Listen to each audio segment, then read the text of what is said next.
நீங்க ஜேர்னலிஸ்டா சொல்லுங்க. ஜேர்னலிஸ்டா சொல்லணும்னா இது எப்ப இதை கொண்டு வந்தாங்களோ நோம்பு திறக்கிறதுக்கு ஒரு ஃபார்மெட்டை வந்து நீங்க வாங்க அரசியல்வாதிகளை கொண்டு வந்தாங்க அன்னைக்கே போச்சு. நோம்புன்றது ஒரு கடமை, அதை வந்து ரொம்ப ஜென்யூனா பண்ணணுன்றது ஒரு இது அரசியலுக்குள்ள கொண்டு வந்தோன்னே என்ன ஆகி போச்சுன்னு பாத்தீங்கன்னா அது ஒரு விளம்பரம் மாடல் ஆகி போச்சு, உக்தி ஆகி போச்சு. நம்மளும் ஒரு தொப்பியை போட்டு உட்காந்தோம், தாடி வச்சால உட்கார வச்சுட்டு போட்டோ எடுத்துட்டா நம்ம இஸ்லாமிய நம்ம சப்போர்ட்டான ஆளு அப்படின்னு நினைக்கிறாங்க. அதெல்லாம் கிடையாது. இன்னைக்கு இஸ்லாமிய அமைப்புகள் பல வாக்கு உடஞ்சு போய் கிடக்கு.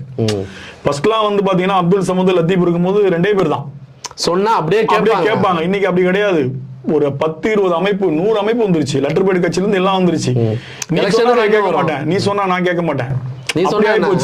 சின்ன எக்ஸாம்பிள் விஸ்வரூபம்னு ஒரு படம் ஃபர்ஸ்ட் பார்ட் வருது, எதிர்ப்பு தெரிவிக்கிறாங்க. எங்க பார்த்தாலும் ஒரே பிரச்சனை, கமல் படத்தை ரிலீஸ் பண்ண முடியல, நான் நாட்டை விட்டே போறேன்றாரு.